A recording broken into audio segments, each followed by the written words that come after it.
Hello everyone, very very good afternoon to all of you. Myself Satyendra Kumar, आप सभी का exam warrior में मैं सत्येंद्र कुमार आप सभी का हार्दिक अभिनंदन एवं वंदन करता हूं और उम्मीद करता हूं कि आप सभी लोग स्वस्थ होंगे और अपने परिवार को भी स्वस्थ बनाने की दिशा में भरपूर प्रयास कर रहे होंगे और बिल्कुल फालतू घर से बाहर नहीं जा रहे होंगे। जब ज़रूरत होगी तभी आप घर से निकल रहे होंगे। सोशल डिस्टेंसिंग 2 गज की दूरी का भी पालन कर रहे होंगे। लेकिन कुछ ज़रूरी काम होते हैं, वो करने होते हैं, तो वो आप बिल्कुल सतर्कता से करते रहिए। और उम्मीद करता हूं कि आज का दिन आपका मंगलमय होगा। और आज का सत्र में हम लोग हिस्ट्री एमसीक्यू के माध्यम से यहाँ पर आप लोगों के लिए के स्पेशल 40 मिनट का सत्र लेकर आए हैं। अगर आप गवर्नमेंट एग्जाम की तैयारी कर रहे हो, यूपीपीएससी, लोअर पीसीएस, एमपीपीएससी का एग्जाम देने जा रहे हो, उसके साथ साथ आरओ, एआरओ, सीजीएल, सीएचएसएल, जितने भी गवर्नमेंट एग्जाम होते हैं, उन गवर्नमेंट एग्जाम को ध्यान में रखते हुए वहाँ पर हिस्ट्री, इतिहास एक बहुत बड़ा सब्जेक्ट के रूप में देखा जाता है। तो उस हिस्ट्री को हम लोग एमसीक्यू या पुरानी क्वेश्चनों के माध्यम से मैं अपने लेक्चरों में पार्ट के माध्यम से कवर कराने की कोशिश करूंगा। और उम्मीद करूंगा कि इन एमसीक्यू को कंटिन्यू जारी रखने के बाद मैं हिस्ट्री पे प्रॉपर लेक्चर भी लेकर आऊंगा। अगर आप इस लेक्चर को देख रहे हो तो इस लेक्चर को पूरा जरूर देखिएगा, क्योंकि मैं अपने हर लेक्चर में एमसीक्यू पुराने प्रश्न को यहां पर काउंट करूंगा और उनको सॉल्व करने की कोशिश हम लोग मिलकर करेंगे। तो आइए स्टूडेंट्स, हम लोग अपने लेक्चर को स्टार्ट करते हैं और उम्मीद करता हूं कि आप लोग पॉजिटिविटी, एनर्जी अपने अंदर बनाए रखेंगे, क्योंकि पॉजिटिविटी और एनर्जी की इस समय हमारी बॉडी को बहुत ज़्यादा ज़रूरत है और यही काम आपको अपने घर वालों को भी समझाना है। तो चलिए हम लोग लेक्चर को स्टार्ट करते हैं। तो देखिएगा, सामने क्वेश्चन लिख रखा है कि उस स्थल का नाम बताइए जहां से प्राचीनतम स्थायी जीवन के प्रमाण मिले हैं। ऑप्शन है धौलावीरा, ऑप्शन बी है किले गुल मोहम्मद, ऑप्शन सी है कालीबंगा और चौथा है मेहरगढ़। तो फिर से मैं रिपीट करता हूं कि वो क्वेश्चन बोल रहा है कि हमें वह जगह बतानी है जहां पर प्राचीनतम स्थायी जीवन के प्रमाण मिले।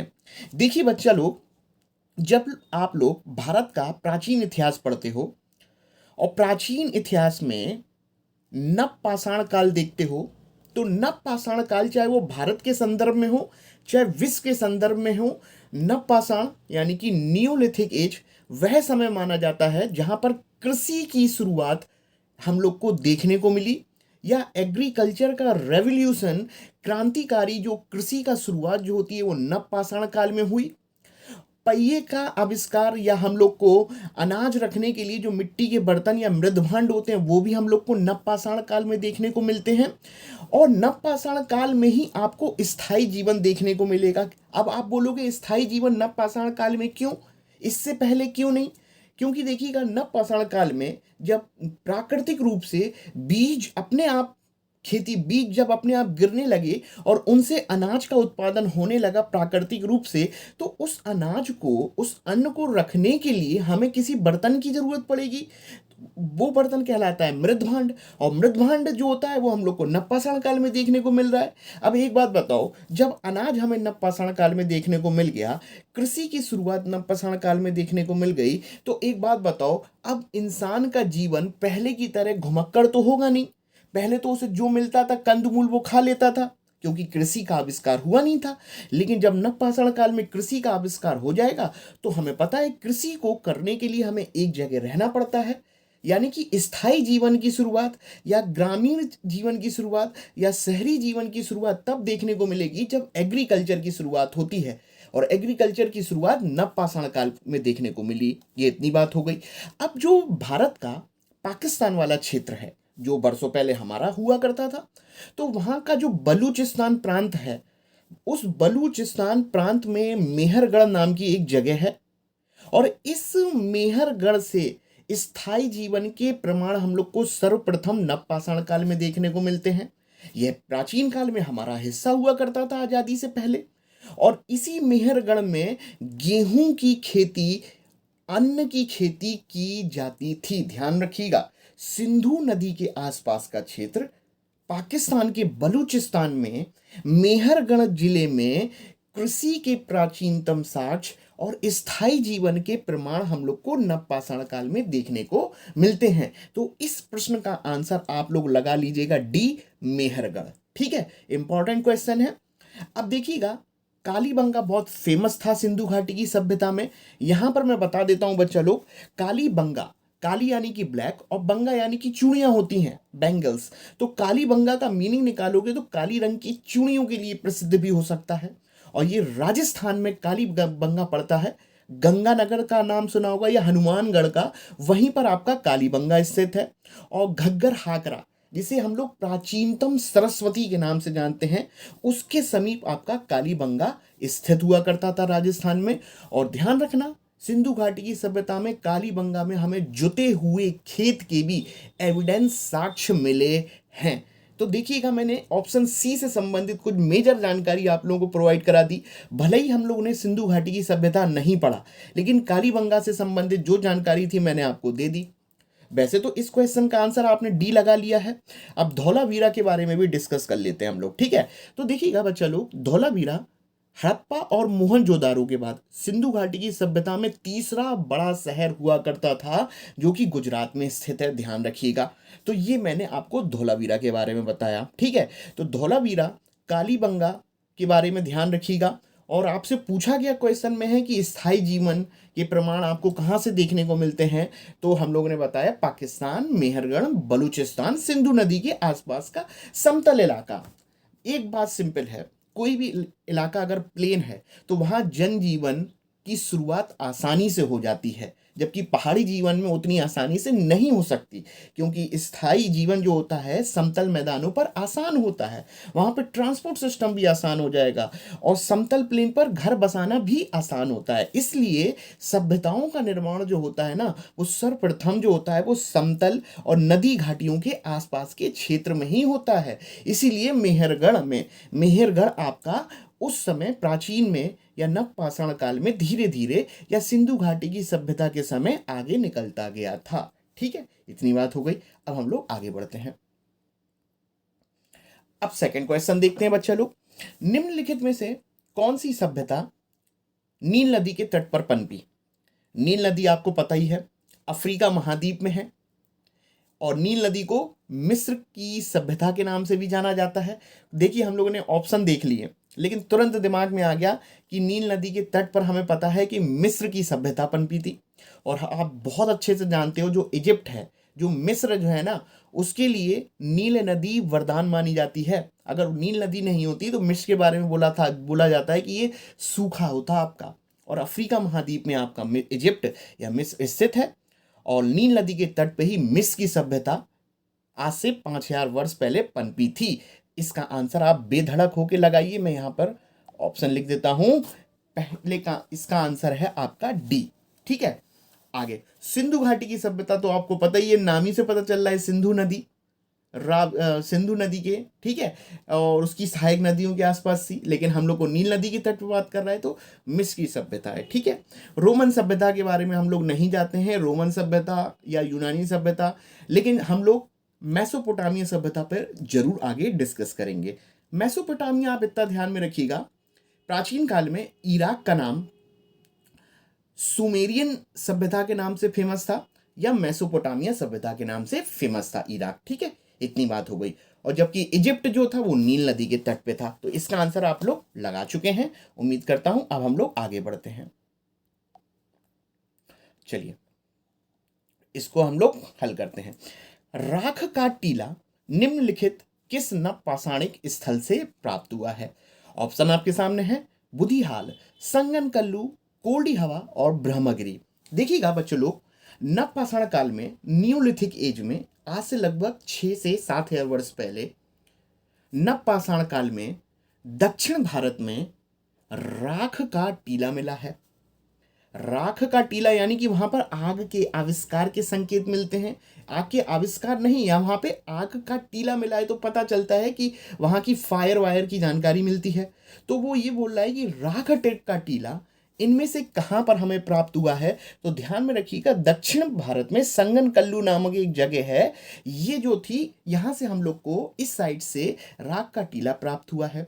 और एक बात ध्यान रखिएगा, पाषाण एज में, स्टोन एज में हुसगी हुसगी हुसगी या हुसगी को हम लोग ने हसगी के नाम से ही बोला है, दक्षिण भारत में है। यहां पर हम लोग को आग के डोम या आग जो होता है ना, एक एक आग का डोम जो होता है टीला टाइप का, वहां से भी आपको देखने को मिला आपको पाषाण काल में। ध्यान रखिएगा, एक मैंने बात आपसे शेयर करी। तो इस क्वेश्चन का आंसर आप लोग लगाएंगे संगन कल्लू, ठीक है।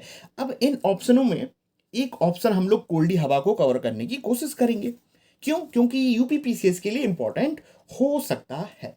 देखिएगा बच्चा लोग, कोल्डी हवा जो कि इलाहाबाद में के समीप मिर्जापुर है, और वहां पे प्राचीन काल में एक घाटी हुआ करती थी जिसे हम लोग बैलन घाटी के नाम से जानते थे, बैलन वैली। तो बैलन वैली के समीप कोल्डी हवा हुआ करता था। और ये कोल्डी हवा प्राचीन भारत के इतिहास में वह जगह है जहां पर चावल कि प्राचीनतम साक्ष्य भारत में अगर कहीं से मिले हैं तो वो कोल्डी हवा से प्राप्त हुए। ध्यान रखिएगा, यानी कि भारत में चावल के प्राचीनतम साक्ष्य अगर कहीं से हैं तो वो कोल्डी हवा कहाँ पर है? इलाहाबाद के समीप। कहाँ पर? मिर्जापुर के समीप, बैलन घाटी के समीप। ठीक है, ध्यान रखिएगा। इतनी बात मैंने कोल्डी हवा की आपके साथ शेयर करी। चलिए अब हम लोग आगे बढ़ते हैं नेक्स्ट क्वेश्चन पर। चलिए अब नेक्स्ट है आपके सामने, निम्नलिखित पशुओं में से किस एक का हड़प्पा संस्कृति की मोहरों में और टेरिकोटा कलाकृतियों में निरूपण नहीं हुआ? पहले तो आप लोग टेरिकोटा को समझ लीजिए क्या होता था। देखिएगा, सिंधु घाटी की सभ्यता में जो पकी हुई मिट्टी होती थी और उससे जो मूर्ति बनती थी उनको हम लोग टेरिकोटा फिगरिन के नाम से जानते थे। फिगरिन का अर्थ क्या हो गया? हमारी स्ट्रक्चर बॉडी का, और टेरिकोटा का अर्थ होता था आग में पकी हुई मिट्टी, और फिगरिन यानी कि मूर्ति। आग में पकी हुई मिट्टी से पकाकर जो मूर्ति बनाई जाती थी उनको टेराकोटा फिगरिन के नाम से जानते थे। और मोहर हम लोग जानते ही हैं, ठप्पा मारने वाली सील को बोला जाता है, जो व्यापार या ट्रेड में इस्तेमाल की जाती थी। तो हम लोग को सिंधु घाटी की सभ्यता में बहुत सारी मोहरें मिली हैं जो कि मुख्य रूप से रेक्टेंगल या वर्गाकार देखने को मिली हैं। और इन मोहरों को या टेरिकोटा फिगरिन को अगर आपसे देखोगे ना, या वहां के सिंधु घाटी की सभ्यता में पशुपति देवता भी हुआ करते थे, पशुपति शिव के नाम से जाना जाता था। तो उनके आसपास बहुत सारे जानवर देखने को, हाथी, बाघ, गेंडा, हिरन, ये सब देखने को मिला है उनकी मोहरों पर। और मोहरों पर अगर देखें तो वहां पर गाय नहीं देखने को मिली है। ध्यान रखिएगा, बहुत इंपॉर्टेंट है क्वेश्चन। गेंडा, हाथी, बाघ और कुबड़ वाला सांड, ये सब आपको हड़प्पा सभ्यता की मोहरों पर देखने को मिलेगा, लेकिन गाय नहीं मिलती है। ठीक है, तो इसका आंसर आप लोग लगाएंगे ए। चलिए आगे बढ़ते हैं। अच्छा, मैचिंग का क्वेश्चन है अब ये। चलिए अब इसको ध्यान से समझिएगा, मैचिंग को थोड़ा सा बड़ा कर लेते हैं। चलिए ध्यान से सुनेंगे, पहले पेन ले लेता हूं मैं, फिर और अच्छे से होगा। ये मैचिंग सामने, हम लोग डायरेक्ट पॉइंट पर आते हैं। इतना लंबा चौड़ा कहानी नहीं पढ़ेंगे कि किसने किसको है। सूची देखिए, लिस्ट 1 और लिस्ट 1 में प्राचीन स्थल, लिस्ट 2 में, सूची 2 में पुरातात्विक खोज, यानी कि लोथल की बात कर रहा है। अब बच्चा लोग, हमें पता है लोथल सिंधु घाटी की सभ्यता में गुजरात में भोगोवा नदी के तट पर स्थित था। कौन सी? भोगोवा, ध्यान रखना। लोथल गुजरात में भोगवा नदी के तट पर स्थित था, और सिंधु घाटी की सभ्यता में इसको डॉक यार्ड या गोदीवाड़ा के नाम से जाना जाता था। गोदीवाड़ा। अब आप बोलोगे भैया ये गोदीवाड़ा क्या होता है? गोदीवाड़ा का अर्थ होता है बंदरगाह। लोथल इंटरनेशनल डॉक यार्ड या अंतर्राष्ट्रीय बंदरगाह होता था, जिसे गोदीवाड़ा के नाम से जानते थे। किस नदी पर? भोगवा नदी पर।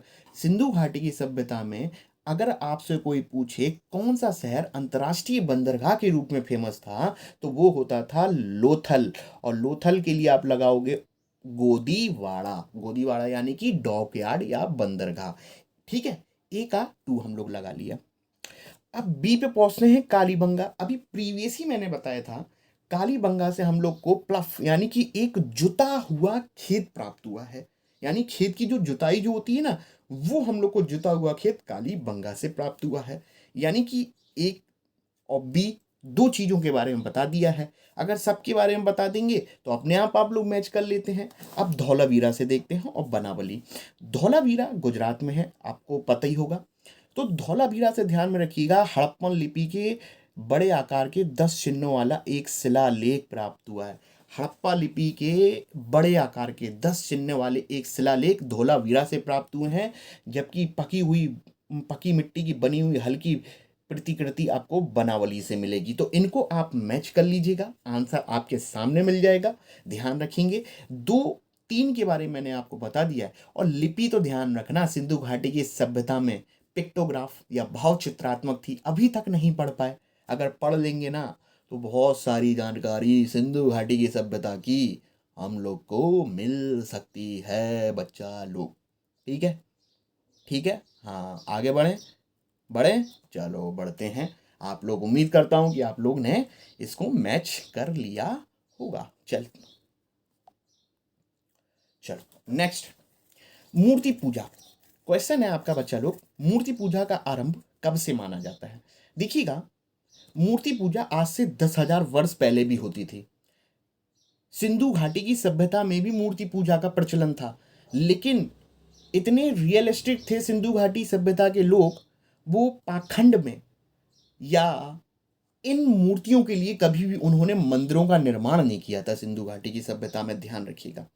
और हम पता है कि सिंधु घाटी की सभ्यता के बाद वैदिक काल आता है। ठीक है, मैं जो बताना चाह रहा हूं, तो मूर्ति पूजा का आरंभ, मौर्य काल तो बहुत बाद की बात हो गई, कुषाण काल तो बहुत बाद की बात हो गई, तो मौर्य काल और कुषाण काल पे तो नहीं जाइए। यानी कि मूर्ति पूजा का आरंभ उत्तर वैदिक काल से पहले या ऋग्वेद काल से पहले। ऋग्वेद काल तो 3,500 वर्ष पुराना है, जबकि सिंधु घाटी की सभ्यता 5,000 वर्ष पुराना है। रिसेंट देखें तो 7,000 वर्ष पुराना है सिंधु घाटी की सभ्यता, जो आईटी की रिसर्च बता रही हैं। लेकिन हम लोग ट्रेडिशनल बुक के माध्यम से प्रयोग करेंगे तो सिंधु घाटी की सभ्यता में 5,000 वर्ष जो पुराना समय माना जाता है, और वहाँ पर हमें मूर्तियाँ मिली हुई हैं। मूर्ति पूजा प्रचलन हम लोग को देखने को मिलता है, लेकिन मंदिर नहीं था। अगर आपसे पूछे तो मूर्ति पूजा का आरंभ अगर भारत में है तो वो पूर्व आर्य से लगाया जाएगा। इस पूर्व आर्य का अर्थ हो गया कि आर्यों से पहले या ऋग्वेद आर्यों से पहले या वैदिक काल से पहले। और वैदिक काल से पहले कौन सा समय हुआ करता था? हड़प्पा सभ्यता। यानी कि हड़प्पा सभ्यता या सिंधु घाटी की सभ्यता में मूर्ति पूजा का प्रचलन अस्तित्व में था। तो इसका आंसर आप लोग लगाइएगा पूर्व आर्य। ठीक है, चलिए ठीक है, बोलो हाँ, बोलो हाँ। हाँ, सुनाई दी गया मुझे? हाँ, चलिए आगे बढ़ता हूं। चलिए अब देखते हैं नेक्स्ट। हड़प्पा में मिट्टी के बर्तनों में सामान्यतः किस रंग का उपयोग होता था? देखिए, जो मृदु भांड होते हैं, मिट्टी के बर्तन, जिन्हें पोटरी के नाम से जाना जाता है, सिंधु घाटी की सभ्यता में या हड़प्पा सभ्यता में मिट्टी के बर्तनों में जो पेंटिंग की जाती थी ना, वो लाल रंग की जाती थी। बहुत इंपॉर्टेंट, इसका आंसर लगा लीजिए तुरंत। कितने लोग बता रहे हैं? ए, बिल्कुल सही, चौथे का ए, लाल रंग का उपयोग किया जाता था। ठीक है, आगे बढ़े बोल दो आप लोग हाँ। ठीक है, ओके। नेक्स्ट, एक जुता हुआ खेत की खोज की गई है मोहनजोदारो में। याद कीजिए, मोहनजोदारो पे ही मूवी बनी है, यानी कि मोहनजोदारो आपका ज्यादा फेमस था आपका हड़प्पा से। ध्यान रखिएगा, हड़प्पा तो इसलिए नाम रखा कि इस पहले हम लोगों ने हड़प्पा की खोज करी 1921 में दयाराम साहनी के द्वारा, जबकि एक वर्ष बाद हमने मोहनजोदारो की खोज करी। लेकिन मोहनजोदारो में बहुत कुछ ज़्यादा जानकारी देखने को मिलती है। तो क्वेश्चन पर आते हैं हम लोग, टू द पॉइंट। जुता हुआ खेत कहाँ से मिला है? तो मैंने आपको बताया ही है कि राजस्थान में कालीबंगा में जुता हुआ खेत मिला है, जो हनुमानगढ़ या गंगानगर में स्थित है, घग्गर हाकरा या प्राचीनतम सरस्वती के तट पर स्थित है। अब तो आपको पता है कि प्राचीनतम सरस्वती या घग्गर हाकरा लुप्त हो गई है। हमारा आंसर है कि जुता हुआ खेत अगर कहीं से है तो वो कालीबंगा से है। लोथल फेमस आपको मैंने थोड़ी देर पहले बताया है, अंतर्राष्ट्रीय बंदरगाह। मोहनजोदाड़ो जो था वो आपका सिंध नदी पे था या सिंधु नदी पे था, जबकि हड़प्पा जो था वो आपका रावी नदी के तट पर स्थित हुआ करता था। आंसर मैंने, देखो कुछ भी पढ़ो तो उससे संबंधित ऑप्शन के बारे में, जो अभी ऑप्शन हो उनसे संबंधित भी जो भी जानकारी आ रही है ना, उसको कवर करते हुए चलो, ताकि हम लोग को एक क्वेश्चन से 3 क्वेश्चन तैयार हो जाए। ठीक है, ठीक है, चल आगे बढ़ते हैं। नेक्स्ट है, निम्नलिखित में से कौन सा मैच नहीं है, सुमेल नहीं है। बहुत ध्यान से देखिएगा, बहुत ध्यान से देखेंगे हम लोग। आगे बढ़ते हैं। आलमगीरपुर उत्तर प्रदेश, लोथल गुजरात, कालीबंगा हरियाणा, रोपण पंजाब। अरे भाई, थोड़ी सी भी ज्योग्राफी पढ़ते होगे ना, तो पंजाब में रोपड़ पड़ता है, लेकिन हरियाणा में कालीबंगा नहीं है। अभी थोड़ी देर पहले बोला था कालीबंगा राजस्थान में है, तो तुरंत दिमाग में आ गया पल्लो का। कालीबंगा, काली रंग की चूड़ियां। कौन सा? जोता हुआ खेत। कौन सी नदी? घग्गर हाकरा, जैसे प्राचीनतम सरस्वती। कौन सा जिला? हनुमानगढ़ या गंगानगर। ठीक है, कहाँ पर? राजस्थान में। और यहाँ पर तो हरियाणा बोल रहा है, यानी कि 15वें का सी ऑप्शन गलत हो जाएगा। इसका आंसर लगा लीजिएगा, अगर गलत बोला है तो सी गलत है। अब हम लोग एक बार यहाँ पर सिंधु घाटी सभ्यता का विस्तार एक बार जरूर देखेंगे। ये सिंधु घाटी का ईस्ट पॉइंट, ये सिंधु घाटी का वेस्ट पॉइंट, ये सिंधु घाटी का नॉर्थ पॉइंट और ये साउथ पॉइंट। ईस्ट पॉइंट जो होता था, जो कि हिंडन नदी के तट पर, गाजियाबाद या मेरठ में हिंडन नदी के तट पर स्थित था, और वो जगह होती थी आलमगीरपुर। ठीक है, जबकि वेस्ट पॉइंट होता था सुत कांगेडोर, जबकि नॉर्थ पॉइंट होता था आपका जम्मू कश्मीर में मांडा, जो कि चिनाब नदी पर स्थित था। जबकि सिंधु घाटी की सभ्यता का दक्षिण बिंदु होता था आपका देमाबाद, जो कि महाराष्ट्र में है आपका देमाबाद। तो ये 4 पॉइंट आपके ईस्ट वेस्ट नॉर्थ साउथ, जो कि डायमंड आकृति बनाते थे, और मुख्य रूप से 15 लाख स्क्वायर किलोमीटर में फैला हुआ इलाका, जो कि त्रिभुजाकार हुआ करता था। कैसे होता था वो हम लोग जरूर, इसमें तो गंदा हो गया है, हम लोग जरूर बताएंगे कैसे होता था, एक बार बता लेते हैं। अगर ध्यान से देखोगे, अगर ये मैप है भारत का, तो ये नॉर्थ, ये साउथ, ये ईस्ट, ये वेस्ट। तो जितने भी इलाके हम लोग को खोजने मिले हैं वो सिंधु नदी के आसपास मिले हैं। अगर इन पॉइंटों को जोड़ोगे तो ये वाला इलाका थोड़ा ज़्यादा इंपॉर्टेंट था, और जबकि ईस्ट के आसपास की खुदाई अभी भी चल रही है। तो ध्यान से देखो, 3 पॉइंटों को मैंने जोड़ दिया तो त्रिभुजाकार बन गया। ट्रेडिशनल देखोगे तो 13 लाख में स्क्वायर किलोमीटर में, लेकिन अगर रिसर्च अब देखोगे तो इसका एरिया बढ़ गया है 15 से 17 लाख स्क्वायर किलोमीटर में। ठीक है, इसका आंसर चाहिए था हम लोग को। तो आलमगीरपुर उत्तर प्रदेश में है ही, लोथल गुजरात में है ही आपका, कालीबंगा आपका हरियाणा में नहीं है, राजस्थान में है। तो यही आपका ऑप्शन गलत हो जाएगा। ठीक है, चल आगे बढ़ते हैं। नेक्स्ट क्वेश्चन है, विशाल स्नानागार। विशाल बोला है उसने, यानी कि ग्रेट बाथ, बहुत बड़ा स्विमिंग पूल या स्नानागार कहाँ से प्राप्त हुआ है। देखो, एक क्वेश्चन है कि स्नानागार, स्विमिंग पूल कहाँ से मिला है, तो वो हड़प्पा से भी मिला है। लेकिन अगर वो ये बोल रहा है कि ग्रेट या विशाल स्नानागार कहाँ से मिला है, तो मूवी में देखा होगा आपने, ऋतिक रोशन वाली मूवी में, तो वो मिला है आपको मोहन जोदारो से। ध्यान रखिएगा, ग्रेट बाथ या विशाल स्नानागार बोल रहा है, तो वो आपको मोहनजोदारो से प्राप्त हुआ है। मोहनजोदारो से तो बहुत कुछ मिला, प्राप्त हुआ है। पशुपति शिव वहीं से मिले हैं, यूनिवर्सिटी का कैंपस वहीं से मिला है। मोहनजोदारो, जैसे अपन लोग प्रेतों का टीला के नाम से भी जानते हैं सिंध भाषा में। ठीक है, और एक मूर्ति, एक साधु की वेशभूषा की मिले हैं, और एक महिला का स्टैचू प्राप्त हुआ है जो सूती के वस्त्र पहने हुए है, कपास के कपड़े पहने हुए हैं, माला पहने हुए हैं। तो अधिकतम जानकारी आप लोग को मोहनजोदारो से ही देखने को मिलती है। ठीक है, अब हम लोग आगे बढ़ते हैं।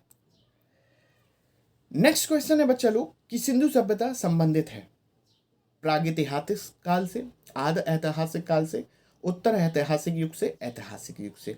इसको बहुत अच्छे से समझिएगा। पहले तो ये समझिएगा कि सिंधु घाटी की सभ्यता की लिपि आज भी नहीं पढ़ पाए हम लोग, जिसे हम लोग भाव चित्रात्मक या पिक्टोग्राफ लिपि के नाम से जानते हैं। अगर इसी लिपि को पढ़ लिया जाए तो हमें बहुत सारी जानकारी वर्तमान में सिंधु घाटी की सभ्यता की मिल सकती है, लेकिन अफसोस हम लोग नहीं पढ़ पाए।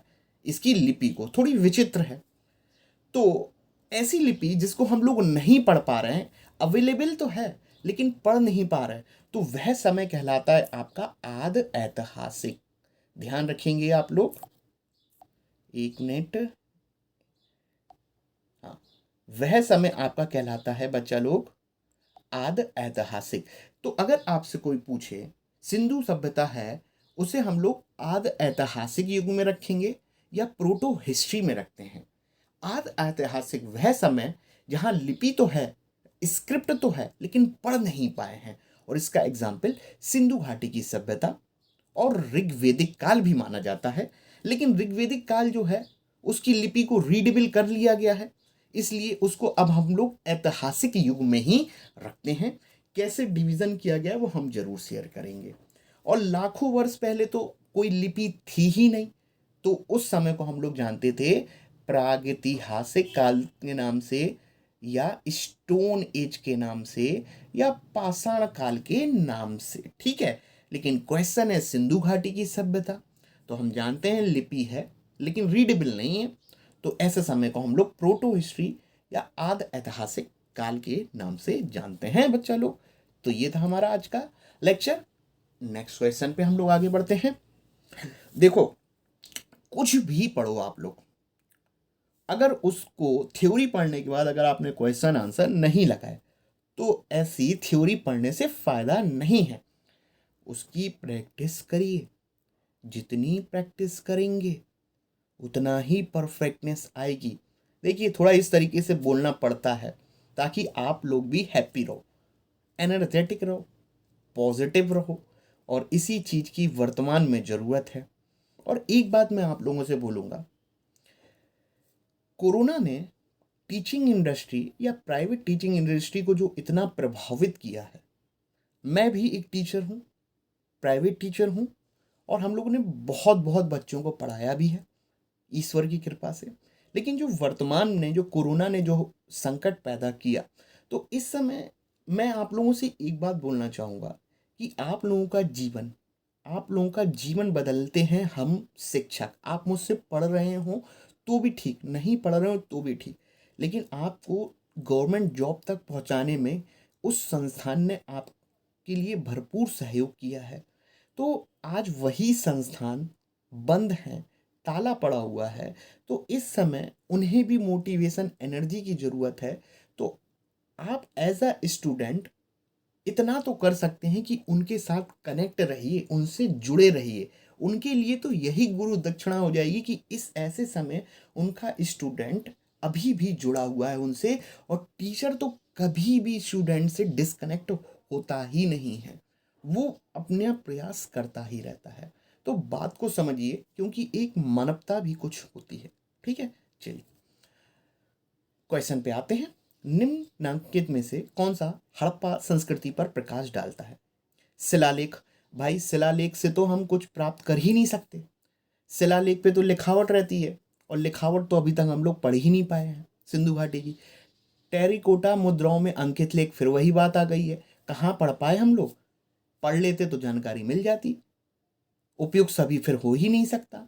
तो सिंधु घाटी की सभ्यता या हड़प्पा संस्कृति की सारी जानकारी खुदाई से मिली मूर्तियों से, या खुदाई से जो कुछ भी मिला है उसमें हम लोग C14 टेक्निक या कार्बन 14 टेक्निक का प्रयोग करके सिंधु घाटी की सभ्यता का समय निकालते हैं, और खुदाई से जो भी कुछ मिला हम लोग उससे जानकारी प्राप्त करने की कोशिश करते हैं।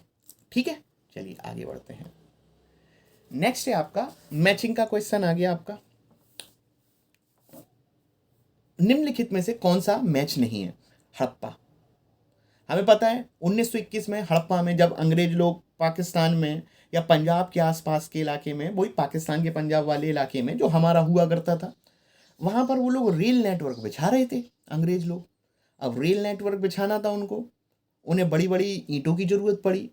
तो भैया राय बहादुर दयाराम साहनी, या आपका राय बहादुर दयाराम साहनी जो थे, उनको काम पे लगाया गया।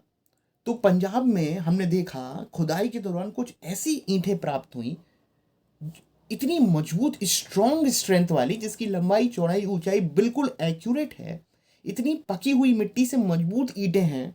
फिर इन ईंटों का प्रयोग ट्रेन के नेटवर्क को, रेल को बिछाने में प्रयोग किया। तो उसी समय 1921 में दयाराम साहनी के द्वारा ASI के निर्देशन में, archaeological source of India, John Marshall के निर्देशन में दयाराम साहनी को काम पे लगाया और तब जाके 1921 में हड़प्पा की खोज हुई, और हड़प्पा जो कि रावी नदी पर स्थित है। ठीक है, ध्यान रखेंगे। तो पहला आपका सही है, हड़प्पा की खोज दयाराम साहनी ने खोज करी। लोथल की खोज जो कि गुजरात में है, भोगवा नदी पर, SR राव ने करी है, बिल्कुल सही है। सी ऑप्शन है सुरकोटडा, JP जोशी, बिल्कुल सही है। धोलावीरा, VK थापड़, गलत। इसका आंसर सामने लिख भी रखा है मैंने, तो 3 पॉइंट। हड़प्पा देखो और मोहनजोदारो बिल्कुल पता होना चाहिए आप लोगों को। लोथल इसको भूल ही नहीं सकते हैं क्योंकि बहुत इंपॉर्टेंट है। अंतर्राष्ट्रीय बंदरगाह और चावल के दाने भी देखने को मिले यहाँ पर अपन लोग को, चावल के दाने भी। कौन है लोथल के? SR राव। सुरकोटडा के JP जोशी। धौलावीरा का आंसर आपका गलत है। अब जब लेक्चर आएगा आपके सामने सिंधु घाटी की सभ्यता का, तो वहां पर मैं एक एक चीज आप लोगों को कवर करा दूंगा, ठीक है। और बाकी मैं MCQ जो बना रहा हूं उधर पे कवर हो जाएंगे आप लोगों के, कुछ नहीं छूटने वाला। बस आपका काम है चैनल को लाइक शेयर और सब्सक्राइब जरूर करें, ठीक है। लाइक शेयर सब्सक्राइब जरूर करें इस समय, ये हमारा टॉनिक का काम करता है। अगले क्वेश्चन पर आते हैं।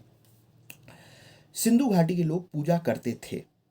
देखिएगा, एक बात मैं बता देता हूँ, लड़ाई झगड़ा बिल्कुल पसंद नहीं था सिंधु घाटी, तलवारें वलवारें मिली नहीं है, लड़ते थे ही नहीं।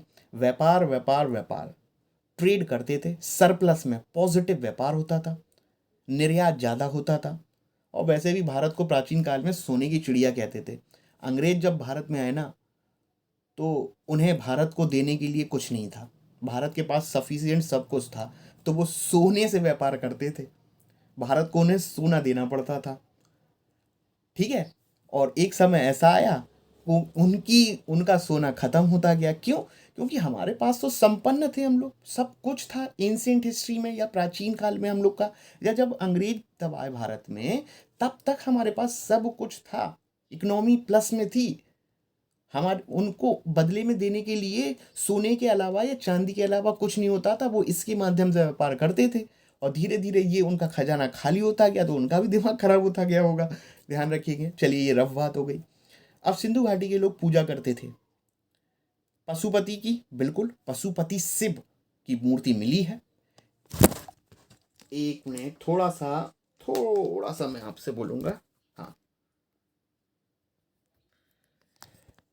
थोड़ी सी पूजा करते थे।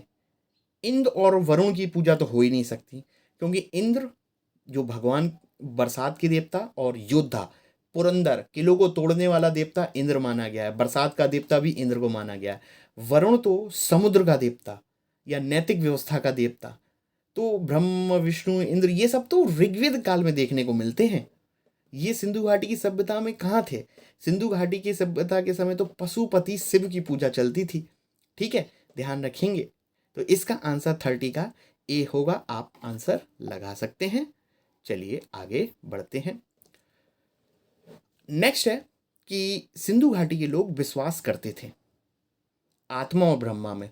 देखिएगा, बहुत रियलिस्टिक है। आत्मा क्या होती है, भूत प्रेत, इन सब के चक्कर में ये लोग पड़े ही नहीं शुरू से ही।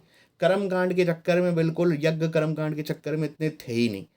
ये लोग विश्वास करते थे मातृ शक्ति में, बिल्कुल। इनके समय में फीमेल, या हम ये बोलें कि मातृ देवी की पूजा की जाती थी, बिल्कुल। और सोसाइटी में फीमेल का इंपॉर्टेंस बरकरार मौजूद था, ध्यान रखिएगा। सिंधु घाटी की सभ्यता के लोग मातृ शक्ति में विश्वास करते थे, ठीक है। आत्मा क्या है, भूत क्या है, पिशाच क्या है, कर्मकांड क्या है, यज्ञ क्या है, इन सब के चक्करों में वो लोग पड़े ही नहीं। बिल्कुल एक रियलिस्टिक जो सोसाइटी होना चाहिए उस पर बिलीव करते थे कि खाओ पियो व्यापार करो पैसा कमाओ, इस पे ये उनका मेन मुद्दा था। मंदिर भी नहीं थे, मूर्तियां मिली हैं तो मूर्ति को सामने रख लिया, पूजा कर ली, उसकी अगरबत्ती लगा दी, लेकिन मंदिर नहीं थे सिंधु घाटी में, ठीक है। तो ये मैंने आपकी जानकारी दी। तो फ्रेंड्स, ये आज का हमारा लेक्चर था, जहां पर मैंने एंशियंट हिस्ट्री या प्राचीन भारत के इतिहास में पाषाण युग, स्टोन एज और इंडस वैली से रिलेटेड आपके सामने कुछ क्वेश्चन शेयर किए। उम्मीद करता हूं कि लेक्चर आपको पसंद आया होगा। अगर लेक्चर पसंद आया आपको तो लाइक शेयर सब्सक्राइब करने में कंजूसी बिल्कुल नहीं करेंगे। और हम लोग ऐसी एमसीक्यू पार्ट 1 पार्ट 2 पार्ट 3 के माध्यम से एंशियंट हिस्ट्री कंप्लीट करते जाएंगे। अगर आपको लेक्चर में कोई भी प्रॉब्लम आई हो तो उसमें आप कमेंट अवश्य करें। कमेंट पॉजिटिव हो नेगेटिव हो ये मैटर नहीं करता है, क्योंकि आपका एक कमेंट पॉजिटिव होगा तो मेरे लिए 5 नई वीडियो बनाने को मोटिवेट करेगा, और नेगेटिव होगा तो जीवन में सुधार इंसान को करना है तो हम भी सुधार करेंगे और बेहतर बनाएंगे। और अभी थ्योरी तो स्टार्ट कहाँ की है अभी हम लोगों ने, क्योंकि पिक्चर अभी बाकी है, बहुत कुछ है हम लोग को सीखने के लिए, क्योंकि जीएस का कभी अंत नहीं होता है। सीखता हम लोग सीखते जाना है। और अगर आप टेट एग्ज़ाम की तैयारी कर रहे हो तो सीडीपी या चाइल्ड साइकोलॉजी के लिए आप मुझसे जुड़ सकते हैं, जहां पर मैं आपको विश्वास दिलाता हूं कि आप लोगों की चाइल्ड साइकोलॉजी और ईवीएस पेडागोजी को मैं इतना आपको करवा दूंगा कि आप एग्ज़ाम में इस स्थिति में होंगे कि इन दोनों सब्जेक्ट में आप बेहतर करेंगे, और ये प्रयास होगा कि आप सिलेक्शन तक पहुँचें। आपका फ्रेंड सत्येंद्र एग्ज़ाम वॉरियर के माध्यम से आप लोगों को जीएस और सीडीपी पढ़ा रहा हूँ। जल्दी मिलेंगे पार्ट 3 में एमसीक्यू के माध्यम से। तब तक के लिए धन्यवाद। Thank you. Bye bye.